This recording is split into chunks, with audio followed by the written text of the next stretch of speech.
Good evening, ladies and gentlemen. I'm Jack Daly, Director of the Smithsonian's National Air and Space Museum, and it's my pleasure to welcome you to the Lockheed Martin IMAX Theater for another in our series of GE Aviation Lectures. This lecture is the museum's longest-running sponsored series.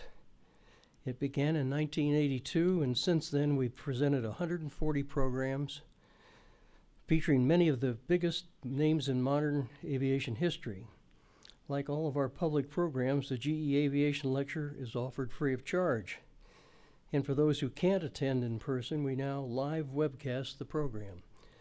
GE Aviation Lecture Series is a sterling example of how critical sponsorship is to the museum. I've just moved some of your slides, boss. Sorry.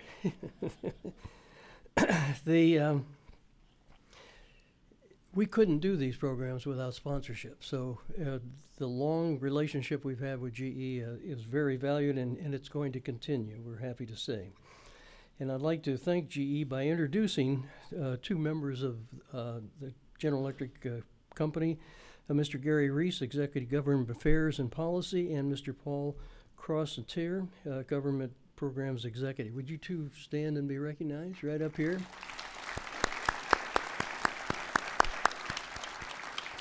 We thank you for making this evening possible. Yesterday, the Smithsonian embarked on its first ever institution-wide capital campaign. That campaign will secure a promising future for this museum as we safeguard the treasures and stories of the first century of aviation to inspire the pioneers of the next century of flight. Contributions to the Smithsonian Campaign support our mission as we invest in those pioneers and preserve the stories of our past. The history of Coast Guard aviation begins with the very first powered flight. When surfmen from Kill Devil Hill Lifeboat Station hauled the fragile Wright Flyer up the beach for the world's first flight. Since that day, the Coast Guard has boasted some of the finest aviators in the world, and one of the very best is here with us tonight. Admiral Currier hails from Westbrook, Maine. He received his commission in 1976 and became a naval aviator the following year. He is a graduate of the University of Southern Maine, Embry-Riddle University, and the Air War College. Admiral Currier has stood the watch at stations from Miami to Alaska.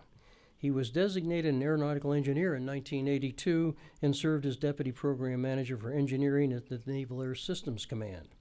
He then served as Commanding Officer of Air Stations in Detroit and Miami, which at the time was the service's busiest air-sea search and rescue unit, and before coming Pacific Area Chief of Operations and then Chief of Staff. In 2005, he was promoted to Flag Officer and served as Assistant Commandant for Acquisition at Headquarters, and then Commander of the 13th District in the Pacific Northwest. In 2009, he served as the Coast Guard Chief of Staff before becoming the service's first Deputy Commandant for Mission Support. Admiral Currier logged 6,023 hours in fixed and rotary wing aircraft and bore the title of Ancient Albatross, the longest-serving active-duty Coast Guard aviator.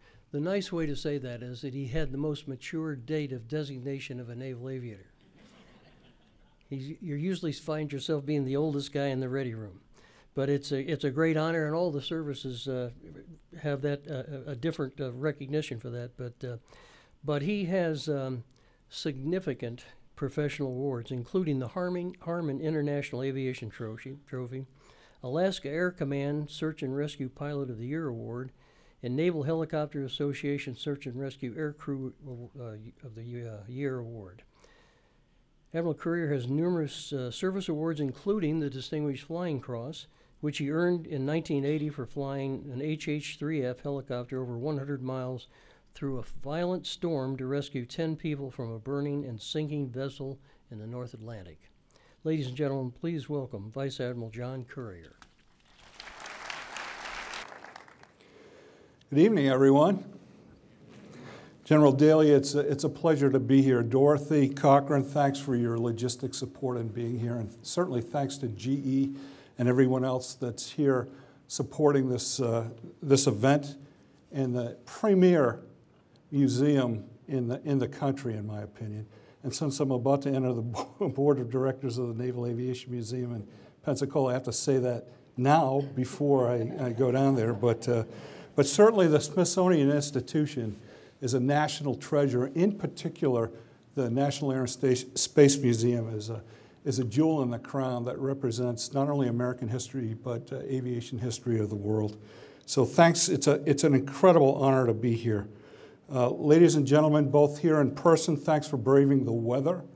And those that are on the web, thanks for being here as well.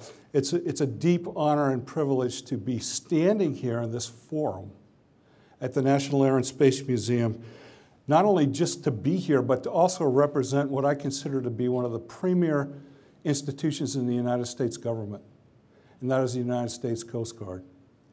There is no finer organization, small but mighty. We punch harder than our weight. Those are things we say to ourselves, and some people outside even believe that.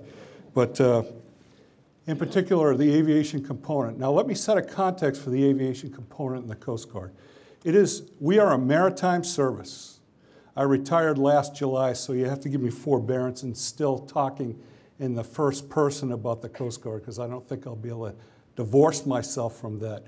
But we are a maritime service, and the aviation sector of that, segment of that role is basically to support surface operations, or the amalgamation of surface and air operations, which make the whole. And they make the whole very well. We have about 200 aircraft, few thousand people operating those aircraft, so it is very small in the context of naval aviation. We are the smallest component, but we certainly achieve results, and some of those things I'll talk about tonight.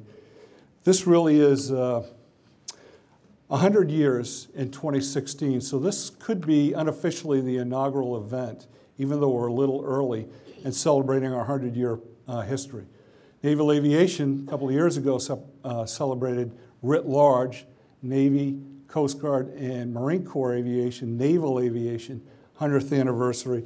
We were a little bit later than that. 2016 will be our 100th anniversary, and we plan to celebrate that robustly, okay? But I do want to say it is truly a privilege to be here in this forum to talk about my heritage in the operation. I'm going to try to personalize this a little bit. So I could stand up in years past, as a commander or lieutenant commander, I would stand up and give you a service brief with org charts and all that. We're not going to do that. First of all, I'm retired, and my memory isn't what it used to be. And second of all, I think I'd put you all to sleep because it's a little late and the weather's bad. So we'll talk about personal experiences a little bit. But I am going to talk just a little bit about about Coast Guard aviation in 100 years. But I'll confess up front that I'm going to orient this, even though we have a fixed wing component and a rotary wing component, more toward the rotary wing side of it. Not only because that's where I have most of my experience, but because you just saw the story of the rescue of the Bounty, in which the C-130 was an integral part. But the helicopter really, the H-60s that were involved were down and dirty in the action on that. And I'll tell you, that's very emblematic of our operations. The Bounty was a fantastic rescue. People were at risk. People were saved. Numerous people were saved. The rescue swimmers were employed to their maximum extent, as you saw. Okay? And that is emblematic of many rescues that the Coast Guard does, many operations that Coast Guard Aviation does that never see the light of day because the conditions are so remote or so horrific that you're not going to see them reflected in the media. So I ask you to take the rescue of the Bounty in context, and with me, and I was down there the day after with the Commandant, honor those people for their courage and fortitude, but also keep in mind that that is emblematic of many rescues that go on from Alaska to Puerto Rico to Hawaii, around the Atlantic and Pacific, that don't see the light of day. This evening I'd like to talk, I'm not going to lecture you to death, but I'm going to talk about the aircraft, the mission, the people, the future as I see it, and then I'll give you a little bit of a personal retrospective on my career in the Coast Guard flying fixed and rotary wing, and open it up to questions. This is what we look like in Coast Guard aviation today. We have 2 classes and 3 types of aircraft in the fixed wing side. The long-range search and recovery, or search aircraft, LRS, is the C-130H, and the C-130J, which are fantastically capable aircraft, operate throughout the world in support of our missions. We have the C-144 Casa 235, which is missionized and is a very capable search, detect, fix aircraft that we're operating around the country. And then as I was leaving the service, we were able to acquire 14 C-27Js from the Air Force. C-27J is another hugely capable aircraft that we'll use to great benefit for the nation. I'll tell you now, as a budgeteer, which I was forced to be at the end of my career, that the dollars in for the services out of the Coast Guard in this side of the equation are fantastic. I would stand up to anybody on the Hill, in the administration, or anywhere else and match our performance for the dollars in for what the nation receives out, both in security, rescue operations, and all the other things that we do. But I'm going to talk mostly tonight about rotary wing. And I've challenged General Daly, who's a wonderful person, to maybe, just maybe in the future, increase the footprint of rotary wing aviation in this fantastic institution. So excuse me for taking the bully pulpit for that. But I think we need to represent, you know, naval aviation? Do you know naval aviation writ large across the three services? 65% of the winged individuals are helicopter pilots. 65%. So that's just a reference point to keep in mind. We have two helicopters, the MH-60 and the HH-65, or MH-65. And we've converted and matured these aircraft over the years to what they are today, and they're very capable. Helicopter history is pretty interesting. Started with Leonardo da Vinci in about 1590, 1620, when he had the vision of an aircraft of some kind that was able to vertically take off and land. And that progressed on a timeline up to what you see as a second aircraft there, the HNS, which was just at the start of World War II. But what happens in aviation development in many cases is, unfortunately, conflict, especially world conflict, accelerates the development of an aircraft type, model, or series exponentially over what was happening in peacetime. And what you'll see is, during the years of World War II, the helicopter went from almost a conceptual vehicle to a vehicle of utility that had use as a weapon system and had utility use in the civil sector. And it progressed up through the 60s when we integrated turbine engines into the helicopter, which increased its reliability and its range and its power and its capability up to where we are today. So it really was a vision that was held since 1600 that was accelerated rapidly in its development in World War II and has continued that relatively rapid pace of development through today. Of course, the pioneers were Igor Sikorsky and others, who had the vision that you see there. While if you look at that verbiage, it almost seems simplistic, but really it isn't. Because in the context of fixed-wing aviation, which Igor Sikorsky was, he was a designer and a builder of seaplanes and other fixed-wing aircraft. But he always had this vision of the capability, the potential of the helicopter, and probably was the premier or the most powerful voice in its advance. But there were others like Frank Piasecki. Frank Piasecki designed the tandem rotor, which the Marine Corps, for instance, and the Army with its Chinook and the CH-46 have used for years to great advantage. The Canadians. I remember a Canadian exchange pilot coming down and flying the H-3 with me, which was a single rotor helicopter that had a tail rotor. But he was an experienced Labrador pilot, which is their version of the tandem rotor CH-46. And he was flabbergasted at the limitations of our aircraft compared to his because of the tandem rotor configuration in the wind line and its ability to hoist. There were others. Charlie Command, who built Command H-2 Sea Sprites, was the first company to integrate the turbine into the helicopter. So there are many pioneers. But this development of the helicopter really accelerated, as I said, in World War II. So the practical helicopter really emerged from World War II, from its very first, its beginnings, into a vehicle that could hoist, could do dipping sonar, anti-submarine warfare, had radios, could land on ships. All of that happened in a period of about 3 years.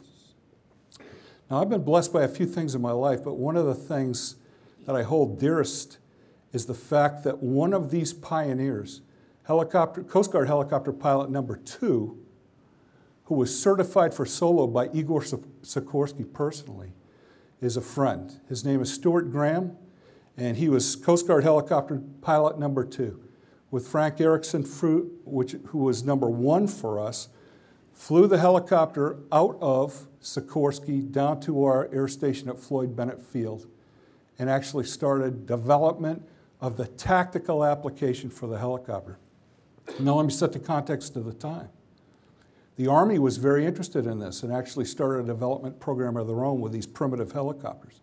But the Navy, who was understandably absorbed in World War II with the development of tactical fighter aircraft and other carrier-based assets, really kind of turned the development of the helicopter over to the Coast Guard, which they picked up. Now, this is Stuart Graham, who was a lieutenant at the time, flying a very early aircraft, but he went on over the years to develop rescue hoists, to develop the rescue basket, the litter, rescue procedures, floats for the helicopters if they were inadvertently enter the water, a host of developments. But let me also set the context of the time from an officer career perspective. Now, Stuart started in the Coast Guard in 1937 as a surfman. And what that means is one of the guys that enlisted people that operate those surf boats that go out and get smashed, all the pieces going out in storms and all. He became an enlisted aviator, naval aviator, which they had the program pre-World War II and during World War II, where he actually was able to get an aviation rating and go to Pensacola and get his wings of gold, same ones I had, same ones the general had as an enlisted pilot. And he got his commission in 42, and in 43 flew a bunch of firsts. He deployed on board a ship called the Dagestan, which was in convoy duty across the North Atlantic to England with war material, and really was the first U.S. pilot to do shipboard operations. This is Stuart Graham today. He's 97 years old, and he has all of his faculties. And he is able to recall every flight he ever had and who the crewman was and what they did from back to 1942, 43. Wonderful individual. This is at the naming of a hangar for him at our air station in Cape Cod. One of the good things in being Vice Commandant, there are a lot of not good things, but one of the good things in being Vice Commandant is they brought his name forward, but they said, we don't name facilities after people who are still alive. And I said, you are going to name this facility after this person. So we were able to get him up there, and there he is. And he's still alive in Maine today. The story is, he's from Maine, I'm from Maine. So when I was a commander, I think, I said to my wife, you know, I never met him. I'd like to call this guy, because he's an icon in our history. But he'd never talk to me. I was CO of the air station in Detroit.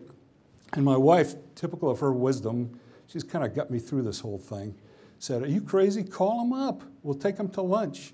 And we did. We became fast friends and have been for over 20 years.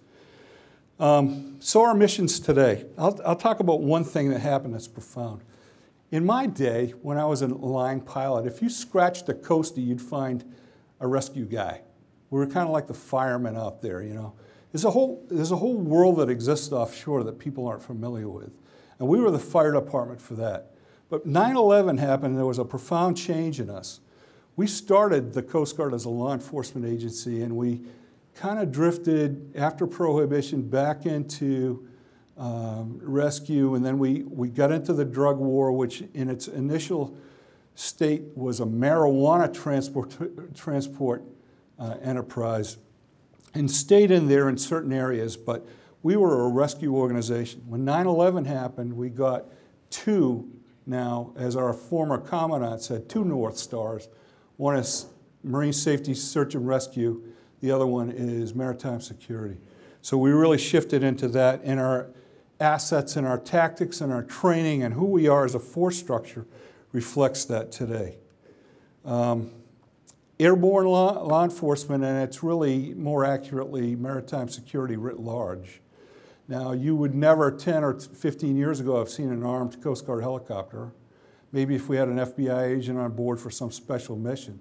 But today, routinely, you'll see armed Coast Guard helicopters that are interdicting the whole enterprise that happens in the Eastern Pacific and Western Caribbean in drug transportation. There is an organized crime enterprise going on down there that transports cocaine not by the gram but by the ton. And for a decade, we've been down there.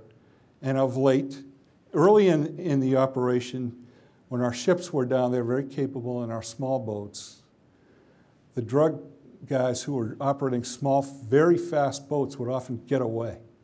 But since we've interdicted with helicopters, armed helicopters, it's very rare that they get away. And it starts with a protocol of warning shots, which you see in the upper right. And it progresses into precision shooting by a .50 caliber sniper rifle through the engine, and it invariably stops the boat.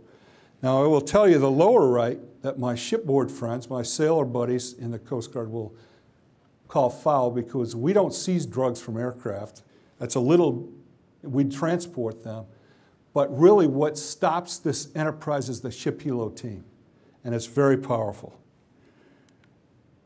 We still support our efforts in the marine environmental protection, protecting the environment. The latest major incident that everyone's familiar with is the Deepwater Horizon oil spill, which we're integrally involved in. We ran the air picture down there. Our aviation assets were not only transporting logistics, doing surveillance, tracking the oil spill, and supporting our surface operators, our marine safety component, any way they needed. Search and rescue is still in our wheelhouse, and we're very proud of that. Our capabilities are pretty good in that area. Now, I will never stand up and say we are the best in the world, because you know, as I get older, I deal less and less in absolutes. But let me put it this way. If I were offshore 200 miles in a raft, and it was in the wintertime, and I had 6 or 7 hours before I expired, there's only 2 agencies that I'd really call for. One is the United States Coast Guard, and the other is the Canadian Air Force. And those are the organizations that would get you, without doubt. Now, there are others. The UK and other countries have great capabilities, but our folks are good at what they do, and they are very passionate about rescue, about bringing them back alive. Disaster response, we work not only alone, and certainly in Katrina, but with other services. You see an Army helicopter there. We were controlling the air picture down there and working with other services in a joint environment there as well. To give you an idea, we got 25 air stations around the country, the Coast Guard does. Very small units, many of them. Some 400 or 500 people with 12 aircraft or so, but most of them are small helicopter units. So say you got 4 helicopters at your unit. One of them will be in maintenance all the time. That's just the nature of a helo. Maybe 2 of them, but at least 1. So you got 1 additional that's going to be the ready aircraft, which you never compromise because that's the one that's ready to go for the call. So that leaves you 2 aircraft at 25 units. Well, we were able to mobilize within about 4 days, 3 to 4 days, 50 rotary wing assets at New Orleans and Mobile after Katrina made landfall. That was about almost 50% of our operational fleet. And they came from as far as Barbers Point, Hawaii, Barranquilla, Puerto Rico, Kodiak, Alaska, and showed up at New Orleans to effect the rescue, the aggregate rescue, and this would have been the Coast Guard, small boats, helicopters, and some Navy help, and eventually some National Guard and Army help, the rescue of 30,000 people off rooftops and all. And you see some of those hoists in there today. It was a finest hour for us. I watched it happen. Unfortunately, I'd aged out of actually doing the tactical flying at that point. but was part of command and control to make it happen. Our medevac's gone in my day where we hoisted somebody 200 miles offshore in the litter and kind of talked encouragingly to them as you flew them 2.5 hours back and hoped they lasted, and maybe gave them basic first aid, to the near advanced life support that we're able to offer today through our highly trained paramedics and the equipment that we have on board our helicopters. So we've evolved. Now, we are not on a par with a professional medevac unit that goes point to point. We don't have that level of capability. But if you're hurt on a freighter 200 miles offshore, we're your best bet. And 9 times out of 10, we bring them back alive.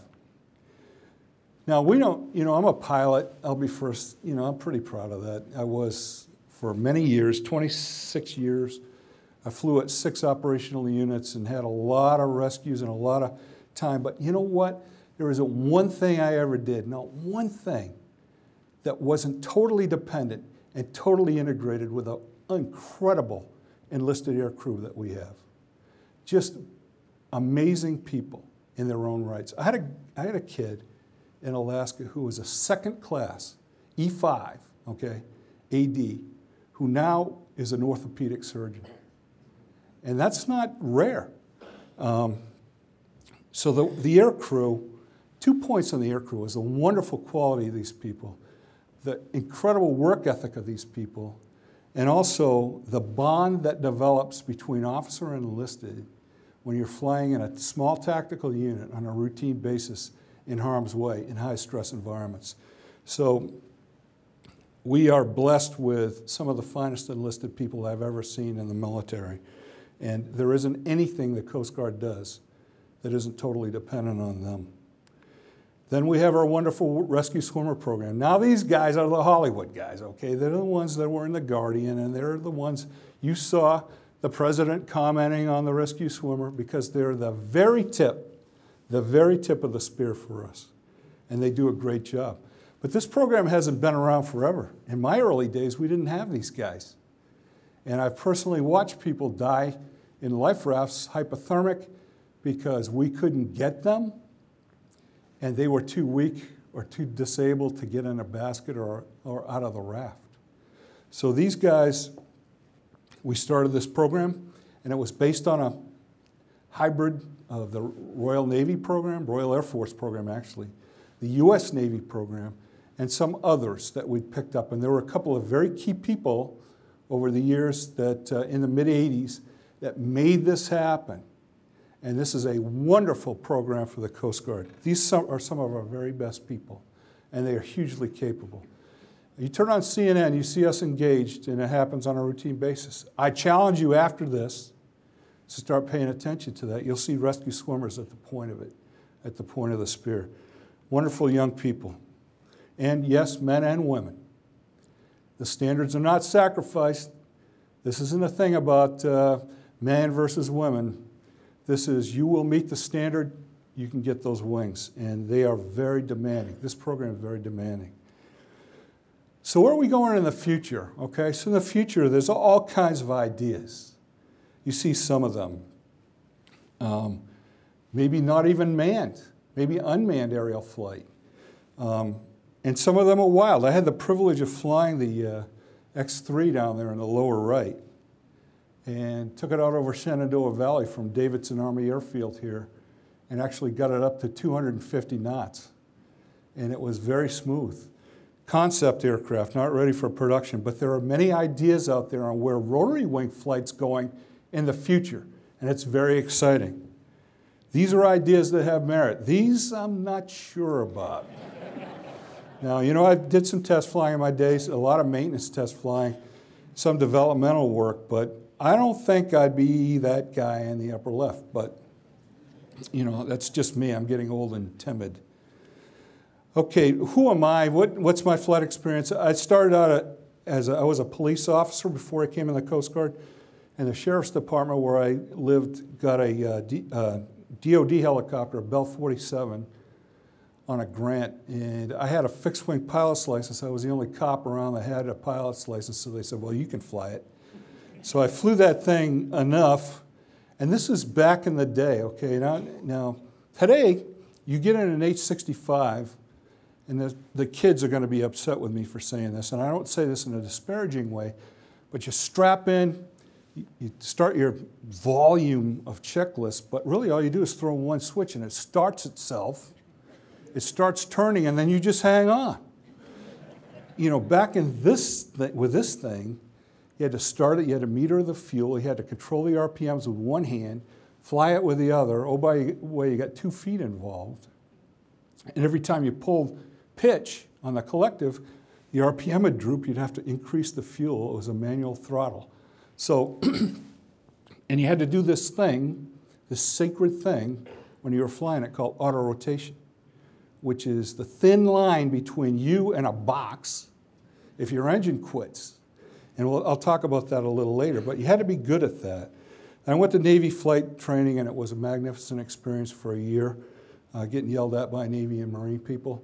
And actually, no, it was high quality training. We started in the T-28, which I didn't put up there, but I was blessed to fly the H-3, which is the amphibious helicopter you see, for 2 tours, one in Cape Cod, one in Alaska, and then I flew the H-52 and the Falcon jet in the lower center, and the H-65 on the lower left, and the H-60. I was a developmental pilot and accepted the first H-60 from Sikorsky in 1990.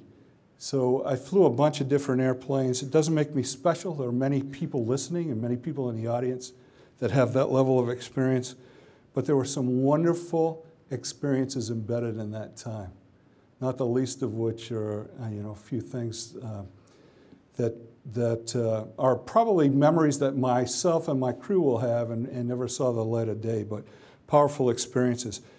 A few things in my life I've been blessed to do. This is one of them, great calling. Now, I said I wanted to personalize this, so I'm preempting you a little because I'm going to have a Q&A at the end, but whenever I'm talking about Coast Guard aviation, I'm a little passionate, you know. Actually, I'm kind of like a born-again guy. You know, I could walk around thumping, but I have to pass the plate, you know. And I don't think I've got you that enthused that you'd contribute, so we'll just leave it there. But, you know, people like to know, what's a helicopter like to fly? And there's a lot of experience in the audience, but I'll just take a shot at it. You know, when you fly a fixed wing, you've got a yoke, usually, or a stick, and you control your ailerons, which gives you the roll, and your elevator, which gives you the pitch, okay? And you've got a throttle, which kind of controls your speed or your rate of climb or descent. But in a helicopter, you've got a lot of different things going on, more things going on, less stability, okay? You've got a stick, which gives you left and right and forward and back, but you've got to fly it with your fingertips. And the first thing when I was instructing, I would get a fixed wing pilot to fly a helicopter. They would say, it's no big deal. You know, it's all the same principles. And they would get in, and they would try to fly it with their fist, and they would go forward, and it would go forward and then some, and they overcompensate coming back. So we'd have to keep them from hitting the tail stinger on the ground. So instructors put their hands like this, and when you turn the stick over, you wait for it to come slamming back and keep it from doing that. So helicopter flying is very much fingertip operation. Your feet are going. Now the newer helicopters control the direction, the rudder, without much interaction from the pilot. But in the old days, it was very much everything's going all the time. And believe me, if you ever saw me dance, you'd know I'm not particularly good at it, but it's like the cha-cha, okay? You've really got to keep things going at the same time. Now, modern helicopters have advanced stabilization and are less demanding. But still, the R-21s and some of the basic equipment that's out there, the bells, still demand that finesse with the controls. Why is Coast Guard's flying so special? Well, you know, I started flying when I was about 17, I guess. I started actually flying Cessna 150s and stuff like that. And I got a float license in Maine, that's where I'm from, and I had a commercial float license, and flew fixed wing. And you know, that civilian flying is a wonderful thing. It's great if you can afford to do it or find a job doing it. The Coast Guard's special because it's very task-oriented. Like you'll get at a very junior age or seniority, you'll be designated, if you're any good, an aircraft commander. Then you're turned loose. You're given the mission, and it's up to you to figure out how to do it. Now, we've got a box of doctrine we operate in, but the actual responsibility and accountability for your doing the job rests on you.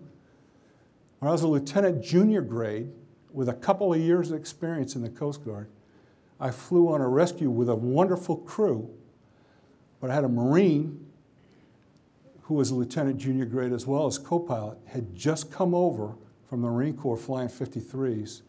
This was, I think, his first rescue mission. And if you're familiar with the perfect storm scenario, we flew out of Cape Cod in 80-knot winds at night and picked up 10 people off a burning fishing vessel and came back in. And let me tell you, when we were over that boat, which was powerless in the trough, going back and forth in 30-foot seas, rail to rail, those guys knew we were going to get them. They looked up and they saw a steely-eyed pilot at the controls. And I was up there wetting my pants. I was settling with God, saying, if you get me through this, I will go to church every day for the next 2 months and contribute to the plate and all those things. That's a perception issue, okay? But when we came back, the Marine pilot said to me after we'd had the next day or two, we'd had a conversation. He said, man, I had no idea. Is this what you guys do for a living? Well, it's not routinely what we do for a living, but my point is, as a very junior pilot, you're charged with that kind of stuff and expected to succeed. That's how you get tempered. My most challenging mission I'd probably just described. I was blessed to fly with a guy that I thought was a wonderful pilot named Bruce Melnick, who ended up he and I stood duty together in 3 tours, and he ended up becoming an astronaut for NASA. He flew 2 shuttle missions as a coastie, which is pretty amazing. But we did a mountain rescue off in Alaska at about the 6,000-foot level one time. That was pretty dicey in the clouds, but he tells it better than I, so I won't go into it. Actually, he plays up his part in it, but we'll hold that for a different time. I was blessed to fly fixed and rotary wing at the same time. The principles are the same. The difference is this. When you fly an approach into an airport with a fixed wing aircraft, you set an attitude, you get a sight picture, and you fly down to the runway. And you keep the speed up, because if you don't, the air over the wings doesn't happen, and bad things called stalls happen to you. Well, in a helicopter, when you approach that point, you slow down. You back up off on the stick in the power, and you start to slow to a point. Well, those are 2 different and distinct sight pictures. So once you get past that, really the principles of flight are very similar between the 2. Is it hard to land on a ship? It's exceedingly hard to land on a ship, but I'm not even going to comment, because there are many, many Coast Guard pilots who have much more experience than I ever will landing on a ship. But I want you to envision this at night on a ship. And our ships are not aircraft carriers. They are small ships with very small flight decks, really small flight decks. So it's pitch black. You've got one light source, and that's on the flight deck. The flight deck is pitching and rolling like this. You are in an unstable aircraft, because helicopters by nature are not inherently stable. You have no horizon, and you're expected to touch down on a spot and keep it there. If you want to know if it's hard to fly to a small flight deck at night, that's the best I can tell you. There's a couple of videos out there on YouTube for a UK pilot that flew a lynx down to a helicopter on a flight test in the North Sea. I just can't believe they got it down there. We have some hardware nowadays. It's called Talon in the Coast Guard. There's different systems. Has a probe, looks like a parrot's beak, comes out of the bottom of the aircraft when you deploy it. And there's a stainless steel disc in the flight deck with holes, perforations in it. And you slap the helo on the deck and you hit the button, and it locks into that grid and holds the aircraft there while you hold on for dear life and the helo is going back and forth. That helps some, but you still got to get it there, okay? So it's a demanding, very demanding thing. But one of the hardest things, I've never done traps at night on an aircraft carrier, and I know a lot of fighter guys, they talk about that, and I'm sure it's demanding, but I can't imagine it being much more demanding than helo operations in rough weather on a small deck at night. is it same thing with a hoist. You go in over a hoist, say you're hoisting from a life raft or a sinking boat, small boat, limited light, no horizon at night, pitching and rolling. You've really got to get in there precision-wise, get the hoist device up to the raft, and have the people, nowadays with rescue swimmers, you can recover them with rescue swimmers, but it's hard to hold. It's very hard to do. And it takes a lot of practice and a lot of experience, and that's what we do. That's how we train. How does the air crew play in the mission? I've already talked about that. They are equal, co-equal partners in the success of a mission. They're the ones that do the hoist. They're the ones that make sure the aircraft's maintained. In our service, we have fixers and flyers. The very same guy that's doing the oil change on the transmission is going to be your flight mechanic on the mission. They fix them and they fly them. We ask a lot of these people. We ask a lot, and we've got some great folks. Nobody flies solo in our outfit. It is an aircrew-centric operation. You've got to know what they're thinking. They've got to know what you're thinking. And it's a very close bond. In the future of Coast Guard rotary wing flight, I think we're going to stay in the realm of maritime security. I think we'll stay in the realm of rescue. I think the future's bright because of our record of achievement and who our people are. You know, we only have 200 aircraft, but I'll tell you, there's no better taxpayer money spent than the Coast Guard, and in particular Coast Guard Aviation, supported by our fantastic depot in Elizabeth City where magicians live that can make anything happen. So I guess you can take from what I'm saying an overall enthusiasm for the aircraft, the people, the mission, and who this organization is, because for 38 years I was in the Coast Guard. I retired last July 1st as the Vice Commandant, which is the #2 person in the service, and felt blessed for every single day that I was part of that organization. So, at this point, you've heard enough from me. I really feel that that statement is true. And I'm happy to take any questions you might have. So please feel free, any questions you might have.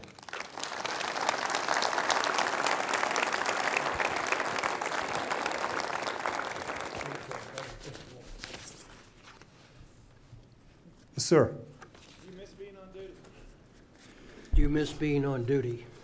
Well, you know what? You know, you'd say duty. Let me explain duty. Every third night, every fourth night in the Coast Guard, you go away for 24 hours. You go to work for 24 hours and you don't come home. And then you work your regular job in addition to that. You might get a day off on either end if you work a weekend. And before I was Vice Commandant, I would have said, no, I don't miss duty. But after serving 2 years as Vice Commandant, going to the Hill on a regular basis and fighting the budget battles we had, damn right I miss duty. Go ahead. Why was the Coast Guard given the low-level air defense mission in the capital? Okay, so a couple missions I didn't talk about. We need to get this on the. Why is the Coast Guard given the low-level air defense mission? Was that the question? Yeah. We looked at it. There was a need, a pressing need. I think the Coast Guard was able to show the organizational agility to be able to train up for that mission. The flying, this is called a National Capital Air Defense, low-level sector, okay? We chop our pilots to NORAD. Basically, they work for NORAD when they're doing this mission. They fly out of Reagan. There's a couple of alert aircraft, and I can't go into too much more of it because it's sensitive information. But what they will do is take an inbound low-slow flyer to the National Capital Region. NORAD will vector them in, and there's a protocol for intercept, and they'll pull up next to them and show lights and some other things they do to get the threat away or assess the threat. And if the threat is judged to be too serious, then more kinetic solutions are arrived at, and I'm not going to go into that. But I think the Coast Guard saw the need, was approached, had the organization, the military background, the hardware, and the ability to satisfy that demand, and we were given it on a 7x24 basis. You see the orange helos around Reagan flying around? That's what that unit is doing. That's part of that unit. Does that answer your question? Okay. Yes. Yes, I heard a Coast Guard officer was talking once about stupid boating, stupid things boaters do. He mentioned one thing, some boaters went skinny dipping without anchoring their boat. Okay, that was one example. But in this particular film that we had about the bounty, I do have a question for you about the bounty, whether it was stupid for them to do that because, let's say you're a crew member in New London, and I presume they went out to sea because of the damage that would be done to the ship in port. Mm-hmm. So, but I'm not sure how much damage was actually done in New London, but if you were a crew member and you were given the option, and I think they were all given the option to go to sea, would you go to sea and under those conditions, especially if you had a particular seamanship skill that the other crew members needed? So you have crew loyalty goes out to sea, but your instincts tells you should probably go to someplace safe at the time. What would you do? And knowing the impact of air. I think that's a question. Okay, knowing what you know and what they were faced with, do you think it was foolish for them to go to sea? And what would you do under those circumstances? Look, the Bounty was caught in a horrific situation. The captain was using his best judgment. The captain was an experienced mariner. Now, you and I could speculate. Maybe we wouldn't agree. We could speculate all day long on whether or not he should have been there or you would have wanted to be there as a crewman. Truth of the matter is he was violating no laws. He was out there in good faith. There's an investigation I don't think is even completed to this date on it. So, I mean, I'm not going to offer an opinion. All I can tell you is he was out there. He had a right to be out there. The judgment issues, I'm not going to pass my own judgment on. I can tell you that it was a difficult rescue, as you saw.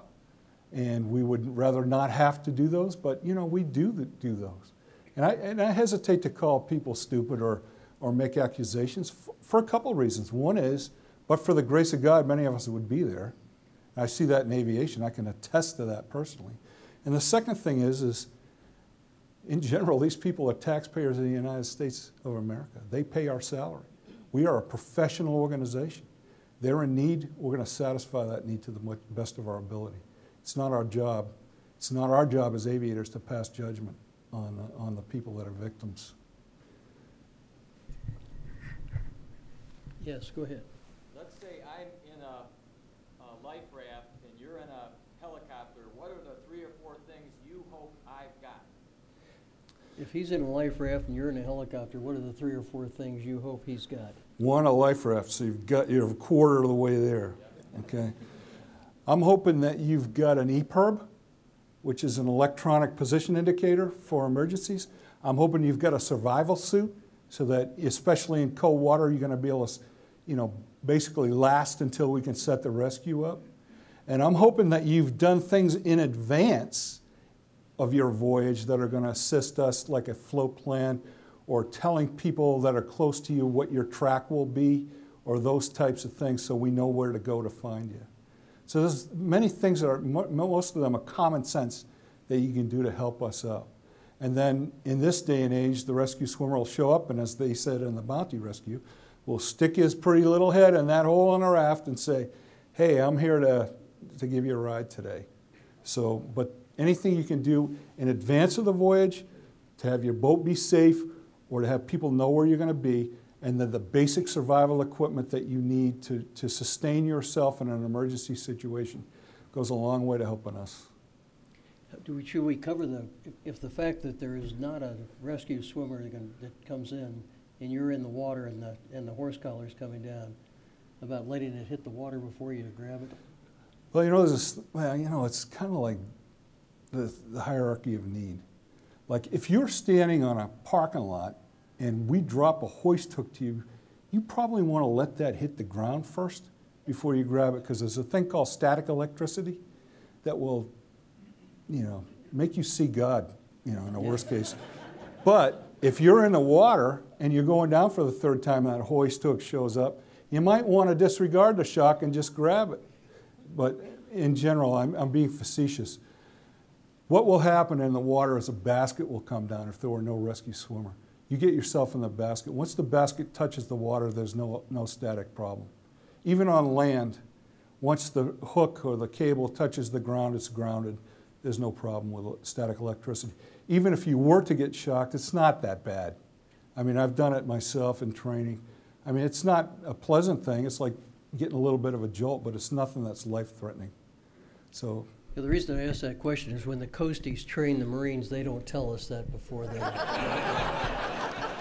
What we used to do with the Marine Navy aviators over in Pensacola, we'd go over and they'd ask us to do the water survival training. So we didn't have rescue swimmers. We'd hoist them up on a horse collar, and when they get to the door of the helo, the flight mechanic would stuff a chocolate chip cookie in their mouth and drop them back into the water. So. Yeah, they're great. Go ahead, right here. Yes. Please tell us about what you think of the helicopter dunker. What do you think of the crab cooker? Yeah, what do you think of the helicopter dunker? Well, you know, we'd lost some crews. I was at Cape Cod as a junior pilot when we lost a crew because they drowned in the aircraft. It hit the ground, hit the water, way offshore, 100 plus miles offshore, and rolled over, and only one of the crewmen survived. And he only survived because he was thrown out of the helo as it was rolling over. Since we've instituted with the Navy and the Marine Corps this rotary wing dunker, which is basically a mocked up cabin that goes into the water and rolls over, and you're forced to get out of it. We've had fewer casualties because of loss of drowning. Now this is like getting a root canal with no Novocaine. Okay, so I'll tell you a little bit about the dunker. You get 4 rides. Now imagine yourself sitting in a metal chair with a helmet and a flight suit, and this goes into a pool and it rolls over. And you're not allowed to move until all movement stops and you unstrap yourself. So the first ride is pretty good. You know, you go in and you flip upside down because you can see in the pool. In the second ride, you're in the same seat, but they put a blindfold on you, blocked out, so now it simulates night. So you go down and you flip over, and you have muscle memory because you remember how you just got out when you could see, so you go out that way. The third ride is sitting in the back, way in the back, with the exits way up front, but you can see, so you hand over hand your way up. But the fourth ride, which I always liked, was the e-ticket ride, is sitting in the back. You can't see. They block out your vision. Now you have to feel your way out of the aircraft. And it's all like everything else in military training. It's in confidence building. And it's a leap of faith the first couple times you do it. But it has saved lives, so it's a good thing. Yeah, the biggest danger is getting kicked by the people who are trying to get out ahead of you. Yes, up in the back. Yes, sir. You got what's Coast Guard aviation looking at in the future? You've got a sovereignty and rescue mission that's going to be up above the Arctic Circle with the opening of the Northwest Passage to more and more traffic. Are you prepared? Do you have new capabilities you want to bring on board? That's a very, very harsh environment up there that you haven't really had to operate much other than an occasional icebreaker. And what are you looking at in future capability? Well, you might even talk about what you have right now. Future capability for harsh environment, Arctic conditions, and rescue operations. Well, you know, we operate in Alaska, and not routinely above the Arctic Circle, but we do get up there. And even below the Arctic Circle in the wintertime, you get Arctic-like conditions. Everything's more of a challenge. The hydraulics, everything, fueling, maintenance on the aircraft, flying the aircraft, everything is a challenge. Our H-60s currently have heated blades and heated tail rotor blades, heated engine inlets. And that basically will get you there as a foundational set of equipment. But there isn't anything that I'm aware of in rotary wing hardware today that really would have the complete suite that you would need to routinely operate in the Arctic in the winter months. But let's put this in perspective. The Arctic engagement that we have commercially, whether it be oil drilling or, this is offshore, I don't mean onshore, is 3 seasons at the most, okay? It's not the dead of winter. Because for one thing, it's landlocked, it's iced over up there. The other thing is the conditions are too hard to operate in for most of the current science. I mean, it harkens back to that rescue they did in Antarctica, where they had the scientist at the South Pole in their winter who had to be medevaced, and they couldn't even use a C-130. They had to find a Canadian outfit that had aircraft that have belt cranks and cables to go in there and get her, because the hydraulic-driven C-130 and our types of aircraft couldn't operate down there in 60, 70 below zero. So I don't know if this answers your question, but we are capable of 3-season operation up there. We need more assets as that opens up. We don't have the organic numbers of helicopters in particular, or an icebreaker that's required to operate up there. So we need to grow in that area. Okay, right here. You have to speak up, we can't hear you.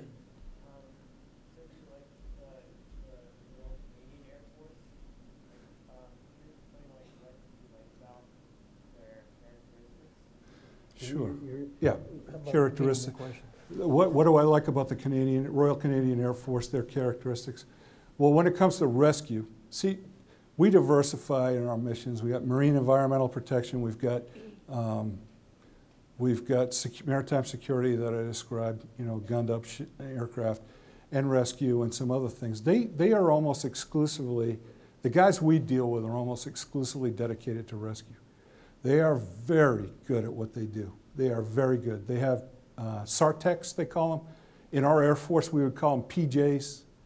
We call them rescue swimmers, but these guys are extremely capable, and they're highly trained in search and rescue.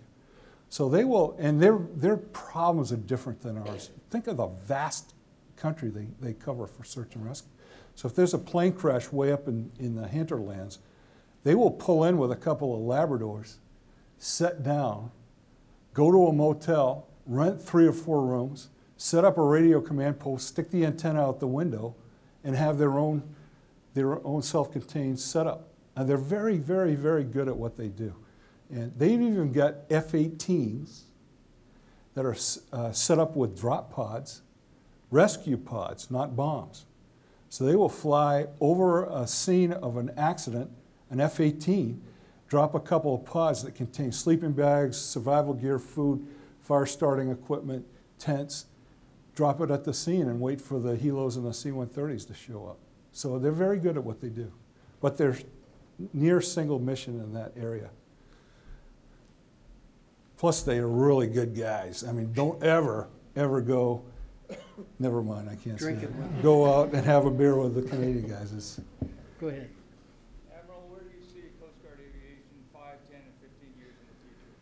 Where do you see Coast Guard Aviation 5, 10, 15 years in the future? Well, I think Coast Guard Aviation is one of the best deals, as I said, in government. I believe that. I'm not just a cheerleader. I believe it. I think that we've got an issue with constituency because we're small, and we have missions that are so diverse that there's not backing necessarily in Congress for specific missions, but I think that in the future, maritime security will continue to grow and search and rescue will continue to grow. One of the things you see, you know, it's inherent to our history, is that we will get on a down budget cycle, and the Coast Guard is, in my opinion, underappreciated until something like Deepwater Horizon happens. Exxon Valdez Katrina, Hurricane Sandy, the Haitian earthquake. I mean, I could go back, the Mariel boat list, I could go back through history and see where all of a sudden they see we're nearly the only game in town, and it is good money to invest. But we go like this. It's unique to our history, and I don't know what the solution to that is. But I can tell you that our challenge to our young aviators, and I made it myself as the senior aviator, was maintain those standards and that performance, because that ensures our relevance in the minds of the American taxpayer. And we are good stewards of the money. I guarantee you that. Got time for one more here. All right, sir, right in front. So how do you like DHS versus DOT? Geez.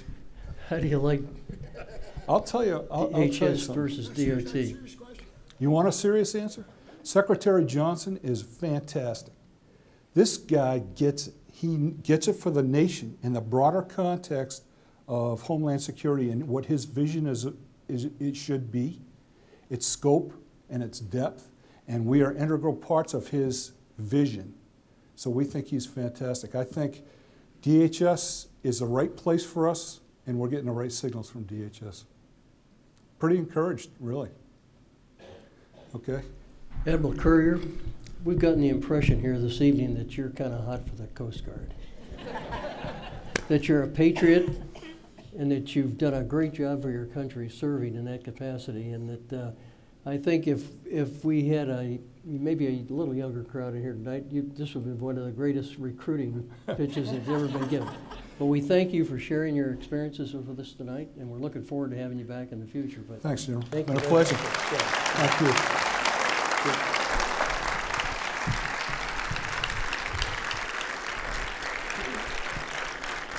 We want to thank General Electric for making this evening possible. I want to thank all of you for supporting our program and ask that you exit via the rear of the theater. Admiral Currier will be available down in the Milestones Gallery if you want to say hello as you go by. But we'll see you at our next event. Thank you very much.